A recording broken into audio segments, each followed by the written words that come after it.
Hablar, claro que sí, de los resultados de la Auditoría Superior de la Federación, un informe que pues nos muestra a este órgano de fiscalización superior a nivel nacional con todo el ánimo de tumbar caña, que no quede títere con cabeza y decir aquí estoy y sirvo de algo, y vaya que sirve para evidenciar muchas cosas y muchísimo dinero que por lo pronto se presume que pudo no ser bien manejado o que no se sabe dónde quedó, y esto escurre desde la federación hasta los municipios, hasta algunas instituciones pues de renombre hasta hoy, y de eso vamos a platicar. Oye, el tema tiene que ver, sí, con estos datos que da a conocer, pero ¿y a qué llegan estos datos? De manera histórica, ¿cuáles son los resultados de la propia auditoría? ¿A quién afectan? ¿A quién meten al bote? ¿A quién acusan? ¿Quiénes son los culpables y qué castigo tienen después de que se dan a conocer, como cada año, los resultados de la Auditoría Superior de la Federación y pues el gasto brutal que hay y los recursos que se pierden? Mira, pues de entrada yo creo que la sociedad que nos están viendo en los hogares lo que quisieran es eso, saber cuáles van a ser los castigos y qué se va a ejecutar para que haya sanciones si hubo irregularidades. Lo que es un hecho y lo que es tradicional en este tipo de señalamientos o de resultados de la auditoría, de acuerdo con el propio Auditor Superior de la Federación, es que la práctica demuestra que logran recuperar hasta el 22% de aquellas partidas que ellos consideran recuperables. Y en esta ocasión se habla de observaciones resarcitorias por más de 50,000 millones de pesos. De esto ellos piensan recuperar alrededor del 22%. De entrada, ese es el análisis que presentó el Auditor Superior de la Federación. Sin embargo, aquí lo lamentable es que son pues temas del 2013, ¿no? Estamos hablando de revisiones que sucedieron ya hace 2 años y por las que el propio Auditor Superior de la Federación presenta una serie de propuestas de modificación para que se adelanten los términos, para que no se tenga que estar revisando lo que sucedió 2 años antes. Estos planteamientos los ha hecho a la legislatura del Congreso de la Unión y bueno, lo deseable sería que se lleven a cabo y que, acompañado con lo que él plantea el próximo Sistema Nacional de Corrupción, tenga un mayor nivel de coordinación el tema de la fiscalización al gasto del dinero público, ¿no? Bueno, pero también hay que tomar en cuenta 2 aspectos. Una, que precisamente a todo pasado pues están fiscalizando recursos. Otra, que se está cuestionando la aplicación de recursos en uno de los programas a lo mejor más loables que debe de existir, que es el desarrollo social, el programa Sin Hambre, en donde se habla de 336 millones de pesos aproximadamente que andan ahí volando con la UAM, que no es la del Estado de México, es la Universidad Autónoma del Estado de Morelos, quien fue contratada, ¿no?, para la promoción para los promotores de este programa.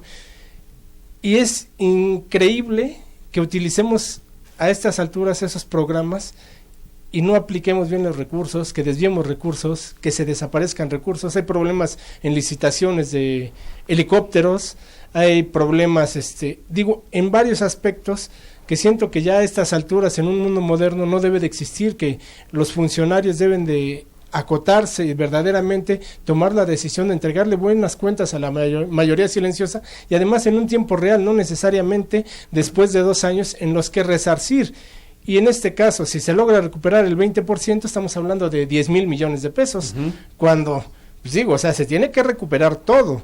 Y en este caso, la Auditoría Superior de la Federación no es la primera vez que cuestiona, ha cuestionado muchas veces muchos aspectos, muchos entes, gobiernos del Estado, universidades, de todo tipo, y hasta ahorita no se sabe un resultado que verdaderamente haya convencido a la mayoría silenciosa de que sus recursos fueron bien aplicados o que el que no lo hizo fue castigado.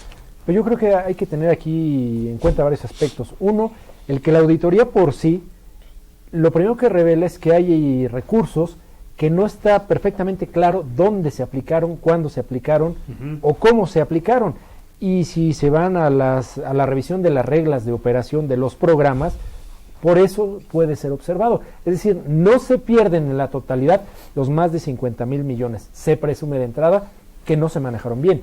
Viene una oportunidad de que las instancias señaladas demuestren o expliquen por qué y cómo gastaron ese dinero. No los exime de culpa, pero tienen esa posibilidad, que es además un derecho constitucional para cualquier persona que se le señale. Lo otro que es para mí fundamental es que veamos cómo las observaciones de la Auditoría Superior de la Federación tienen que ser turnadas a las instancias de control interno a nivel federal, estatal, para que sean estas las que sancionen a aquellos que hayan incurrido en faltas, probadamente. Y es ahí donde se nos pierde, digamos, la hebra, cuando le turnan a las instancias de control interno del gobierno federal o de los gobiernos estatales la responsabilidad de aplicar las sanciones. Bueno, ahí como que se ablanda toda esta fiscalización o toda esta severidad con la que la Auditoría Superior de la Federación está actuando de entrada. Yo me acuerdo, pues, Juan Manuel Martínez de Aragón, que fue el auditor superior anterior, Arturo Martínez de Aragón, y ahora Juan Manuel Portal, pues con esta firmeza que hacen señalamientos, y que ellos desde entonces empiezan a trazar la idea de que en México debe cambiar las leyes de coordinación para fiscalizar y para fincar responsabilidades. Y creo que una esperanza puede ser lo que hoy se discuta y quizá mañana se apruebe en la Cámara de Diputados, un sistema anticorrupción que esté mejor articulado para que no se fugue el fincamiento de responsabilidades sobre quienes pudieron haber hecho mal uso de los recursos públicos. Bueno, perdón, no me se acuerdan rápido una acotación de Aragón, al final de su presencia al frente de la auditoría, se supo que tenía un despacho que se encargaba de apoyar, ayudar resarcir, ¿no? a los propios entes públicos con la finalidad de darle cauce a cualquier tipo de denuncia o demanda. Es que son de las cosas que se deben de evitar en la ley, tanto el tráfico de influencias, porque en este caso es un tráfico de influencias, por un lado castigas y por el otro ayudas, o sea, la ley debe de prever ese tipo de casos, ¿no? Y por el otro lado yo creo que le deben de ampliar las facultades a la ASF de tal manera que sea más coercitivo o pueda de alguna manera castigar después de determinado periodo, cuando los entes o las contralorías internas, que son las encargadas de clarificar esos asuntos, pues de alguna manera entreguen el resultado de qué pasó con esos recursos, si se desviaron, si fueron mal aplicados, si no aparecieron, porque ciertamente muchas veces son mal aplicados, pero hay muchas veces que hay empresas que no sabemos de quién son y están trabajando, actuando en ese sentido. La Secretaría de Hacienda no ha castigado a ninguna de todas aquellas que sirvieron como de alguna manera pantalla para utilizar o aplicar recursos de ese tipo. Aquí es importante mencionar que, bueno, en los términos de los resultados de las auditorías, en este caso estamos hablando de la Auditoría Superior de la Federación, ellos lo presumen, ¿no? Ellos hacen señalamientos ya muy claros de aquellas partidas en las que no hubo la comprobación correcta, o sea, no hacen presunción, no dicen como que aquí hacen falta 10, no, ellos señalan. Hace rato apuntaba que se habla de 50,000 millones, sí, pero son los que el propio auditor considera como probables de recuperación, es decir, que las observaciones del 2013 son mayores a 50,000 millones. De eso dice, podemos recuperar el 22%.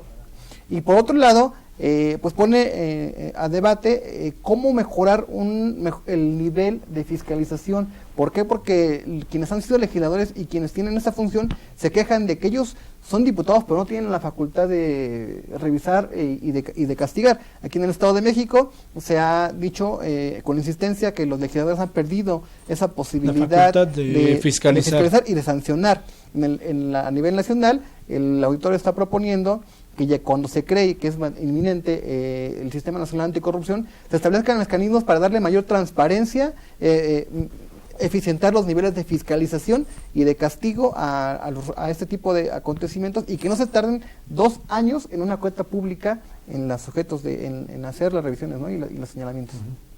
Bueno, pero además también en este caso, como lo comentas, o sea, los legisladores pueden ampliarse las facultades para castigar y además todavía pueden recuperar su derecho de fiscalización, al menos en el Estado de México. Hace 9 años aproximadamente fue cuando se dieron precisamente su derecho de fiscalizar, crearon el OSFEN, y el OSFEN es el encargado de la revisión de la cuenta pública y solamente les entrega un compendio. Pero, ¿quién elige al del OSFEN? Ellos mismos, ¿a petición de quién? Del Ejecutivo. No puede ser juez y parte, tiene que ser una persona o un ente autónomo que verdaderamente fiscalice, que tenga los recursos tanto humanos como técnicos para llevar a cabo la fiscalización de los miles de millones de pesos que se utilizan en el Estado de México, uno de los más grandes en todo el país, ¿no? Que también hay que Por decir que, supuesto, bueno, ¿no? a nivel nacional, la Auditoría Superior de la Federación y quien ejerce el cargo, como que es tiene mayor grado de lejanía del partido en turno. De independencia. De independencia, es correcto. Aquí en el Estado de México, bueno, hemos visto fiscalizadores que han sido parte del gobierno, han sido tesoreros de ayuntamientos. Recuerdo el caso de Carlos Bertrand Infante, el de propio de Octavio Mena Alarcón, ¿no? Que de la tesorería de Toluca pasa a fiscalizar sus propios recursos. Sí hay que reconocer que a nivel nacional sí se han dado unos pasos en esta materia como que importantes, ¿no? O sea, sí se les cuestiona, por ejemplo, lo que señalabas de Martínez Aragón, pero hay una lejanía entre lo que sucede en los estados. Pero les hacen y lo que falta sucede en la facultades, federación. ¿no? Claro, Para ser más coercitivos, castigar les en este ha caso. planteado, ¿no? Y todavía... Nos ha planteado el actual. Pues es que el tema es que sí pueden ser muy técnicos como fiscalizadores, pero la realidad es que no van a ser más allá de lo que la ley les estipula. No pueden ser creativos, no pueden ponerse a inventar cosas. Así es. La ley es muy clara y para el funcionario, el servidor público, solo le permite hacer aquello que le está expresamente dictado. Por muy sagaz que pueda ser, por muy inteligente, por muy innovador, si la ley no se lo permite, Mira, no lo va a hacer. Si me permites un comentario en base a lo que acabas de mencionar, tienes razón, o sea, hay que ser muy técnicos y los números son muy fríos, pero la parte administradora ha pasado al descaro y su informe es prácticamente lo que entró, salió. Por Lo que supuesto, no se les y debe de permitir. a eso iba, que fíjense, por un lado el Estado de México presume de ser un Estado vanguardista en cuanto a legislación, vanguardista en administración pública, vanguardista incluso algunos lo dirán en temas de transparencia. Yo regreso al punto que planteaba, yo creo que este sistema nacional anticorrupción tiene que poner la muestra de lo que se debe hacer a nivel federal y que sí se debe replicar en los estados para romper con los conflictos de interés hoy tan de moda, que tengas un auditor superior que esté alejado de esa contaminación, que sea sumamente capaz y sumamente autónomo o independiente para actuar sin que su proceder pueda ser coaccionado por ninguna conveniencia o por ninguna afectación política. A eso sí tendríamos que llegar. Y lo otro, más allá de los números, hoy el órgano de fiscalización superior del Estado de México tendría ya que estar, porque además tiene una unidad para ello, evaluando los resultados de los programas, no solo echando números. Entraron 500 y salieron 500, como dice Javier. Sí, entraron pero 500, pero ¿para qué? Si hoy hablas incluso de presupuestos por resultados, los resultados tienen que ser los que la gente siente y ahí no habría vuelta de hoja. Si la gente no lo ve, entonces algo estuvo mal. No solo en los libros está que te gastaste lo que te dieron, porque ahí pues creo que todos podríamos tener un 100% de eficacia. Oye, antes de la pausa nada más, a mí lo que me preocupa es, yo no sé si sea la palabra correcta o no, el cinismo de los entes públicos que ni siquiera se ruborizan ante señalamientos tan directos. Es decir, ¿en dónde están aquellos que manejan esos recursos diciendo, señores, espérenme, vamos a comprobar en este momento ante la opinión pública y ante las instancias? O sea, me parece que hemos caído también que el sector público que maneja hoy los recursos ha caído en un cinismo lamentable, brutal, doloroso y que seguramente si no hacemos algo seguirá pasando porque cada año ocurre lo mismo. Pero en ese sentido, incluso sí regresan a la parte que les corresponden. Le dicen, ¿sabes qué? Hay un proceso resarcitorio por 30 millones y los regresan. ¿De dónde salieron? Si realmente no se los habían llevado, ¿de dónde los obtienen para regresarlos? Claro. ¿No? En fin, bueno, ahí está como cada año lo que dice. Y sí, pues lo que pasó en 2013, ¿no? Y entonces en 2015 lo que hoy se está manejando los... Hay muchas auditorías también en ese sentido inconclusas. ¿Sí? Claro. La otra parte que nos falta es transparencia. Sí, por supuesto. Que es un tema también que hoy a nivel nacional se discute, y digo como colofón en este tema de mi participación, estamos hablando de una ley general de transparencia, la que se tiene que aprobar en el Senado de la República. ¿Para qué? Para que todo se mida con el mismo criterio, todo se trabaje con los mismos parámetros en cuanto a transparencia a nivel nacional. Esa es otra cosa importante que tiene que pasar en este país y va ligado a lo mismo. Si en este país mucho se ha diseñado sobre la base de la desconfianza o de que alguien hará trampa sobre las reglas que se diseñen, en la medida que todo está en una urna de cristal, dicho metafóricamente, y que puede ser extremadamente fiscalizable, pues entonces ya podríamos empezar a pensar en que habrá nueva realidad para este país. Muy bien, vamos a la pausa, ¿no, amigo? Porque sí te Pues vamos.